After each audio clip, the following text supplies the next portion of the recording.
नारायणं नमस्कृत्य नरं चैव नरोत्तमं देवीं सरस्वतीं व्यासं ततो जयम उदीरयेत।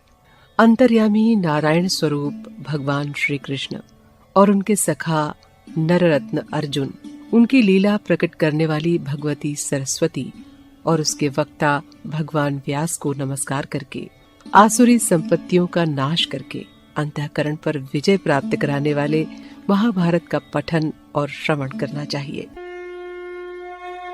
नमस्कार। आज की कथा है कि माता कुंती की आज्ञा ने कैसे धर्म संकट में डाल दिया अपने 5 पुत्रों को। तो चलिए शुरू करते हैं आज की कथा।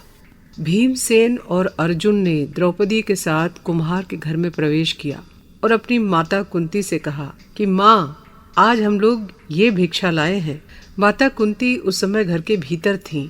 उन्होंने अपने पुत्रों और भिक्षा को देखे बिना ही कह दिया, बेटा 5 भाई मिलकर उसका उपभोग करो। बाहर निकलकर जब कुंती ने देखा कि ये साधारण भिक्षा नहीं, राजकुमारी द्रौपदी है, तब तो उन्हें बड़ा पश्चाताप हुआ।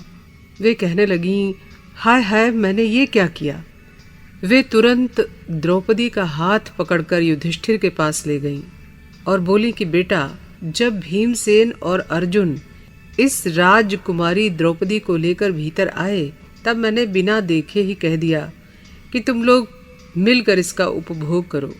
मैंने आज तक कभी कोई बात झूठी नहीं कही है। अब तुम कोई ऐसा उपाय बताओ जिससे द्रौपदी को तो अधर्म न हो और मेरी बात भी झूठी न हो। युधिष्ठिर ने क्षण भर विचार करके माता कुंती को ऐसा ही करने का आश्वासन दिया और अर्जुन को बुलाकर कहा, भाई, तुमने मर्यादा के अनुसार द्रौपदी को प्राप्त किया है। अब विधि पूर्वक अग्नि प्रज्वलित करके उसका पाणी ग्रहण करो। अर्जुन ने कहा, भैया, आप मुझे अधर्म का भागीदार मत बनाइए। सत्पुरुषों ने कभी ऐसा आचरण नहीं किया है। पहले आप, तब भीमसेन, उसके बाद मैं विवाह करूं, फिर मेरे बाद नकुल और सहदेव का विवाह हो। इसलिए इस राजकुमारी का विवाह तो आपके ही साथ होना चाहिए। साथ ही ये भी निवेदन है कि आप अपनी बुद्धि से धर्म, यश और हित के लिए जैसा करना उचित समझें वैसी आज्ञा दें। हम लोग आपके आज्ञाकारी हैं। सभी पांडव अर्जुन का प्रेम और ममता से भरा वचन सुनकर द्रौपदी की ओर देखने लगे। उस समय द्रौपदी भी उन्हीं लोगों की ओर देख रही थी। द्रौपदी के सौंदर्य, माधुर्य और सुशीलता से मुग्ध होकर 5 भाई एक दूसरे की ओर देखने लगे। उनके मन में द्रौपदी बस गई। युधिष्ठिर ने अपने भाइयों की मुखाकृति से उनके मन का भाव जानकर और महर्षि व्यास के वचनों का स्मरण करके निश्चय पूर्वक कहा कि द्रौपदी हम सब भाइयों की पत्नी होगी। इससे सभी भाइयों को बड़ी प्रसन्नता हुई। भगवान श्री कृष्ण ने स्वयंवर में ही पांडवों को पहचान लिया था। अब वे बड़े भाई बलराम जी के साथ पांडवों के निवास स्थान पर आए। उन्होंने यहाँ 5 भाइयों को देखकर पहले धर्मराज युधिष्ठिर के चरणों का स्पर्श किया और अपने अपने नाम बताए। पांडवों ने बड़े प्रेम से उनका स्वागत सत्कार किया। दोनों भाइयों ने अपनी बुआ कुंती के चरणों में प्रणाम किया। युधिष्ठिर ने भगवान श्री कृष्ण से कुशल प्रश्न के अनंतर पूछा कि हम लोग तो यहाँ छिप कर रह रहे हैं, आपने हमें कैसे पहचान लिया। भगवान ने हंसते हुए कहा कि महाराज, क्या लोग छिपी हुई आग को नहीं ढूंढ लेते।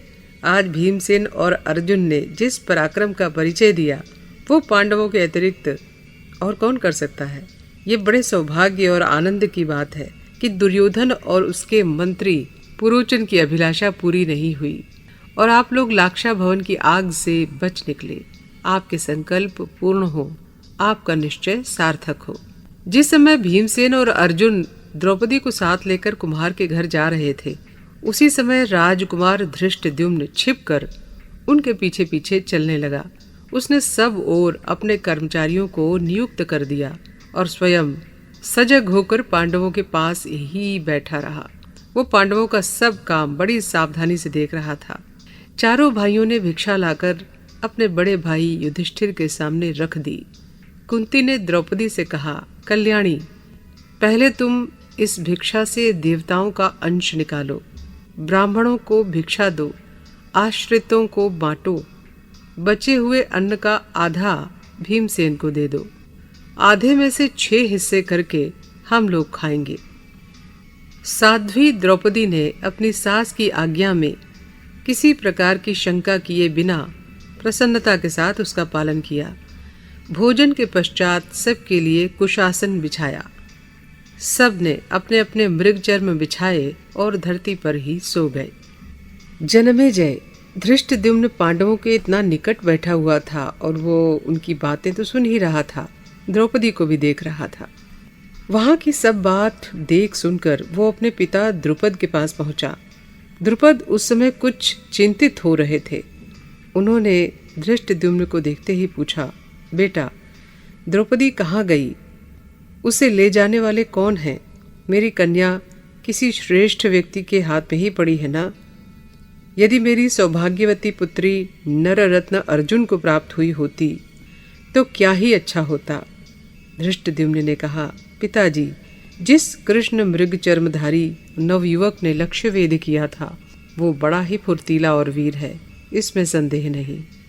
जिस समय वह बहन द्रौपदी को साथ लेकर ब्राह्मणों और राजाओं के बीच में से निकला, उस समय उसके मुख पर किसी प्रकार के संकोच का भाव नहीं था। कोई राजा उनका बाल बांका भी नहीं कर सका। वे दोनों मेरी बहन को लेकर नगर के बाहर कुम्हार के घर गए। वहां एक अग्नि के समान तेजस्विनी स्त्री बैठी थी।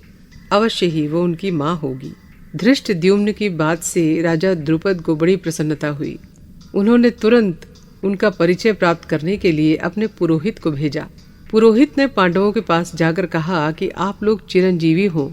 पांचाल राज महात्मा द्रुपद ने आशीर्वाद पूर्वक आप लोगों का परिचय जानना चाहा है। वीर युवकों, धर्मराज द्रुपद के मन में ये चिरकालीन अभिलाषा थी कि विशाल बाहु अर्जुन ही मेरी पुत्री का पाणी ग्रहण करें। उन्होंने मेरे द्वारा ये संदेश भेजा है कि यदि भगवत कृपा से मेरी लालसा पूर्ण हुई हो तो बड़े आनंद की बात है। इस संबंध में मेरा यश, पुण्य और हित होगा। युधिष्ठिर की आज्ञा से भीमसेन ने पुरोहित जी का आदर सत्कार किया और वे आनंद से बैठ गए और पूजा स्वीकार की। युधिष्ठिर ने कहा, भगवन, राजा द्रुपद ने स्वयंवर करके अपनी पुत्री का विवाह करने का निश्चय किया था। ये क्षत्रिय धर्म के अनुकूल ही था। स्वयंवर करने का उद्देश्य किसी व्यक्ति के साथ विवाह करना तो नहीं था। इस वीर ने उनके नियमों का पालन करते हुए भरी सभा में उनकी पुत्री को प्राप्त किया है। अब राजा द्रुपद को पछताने की कोई आवश्यकता नहीं है।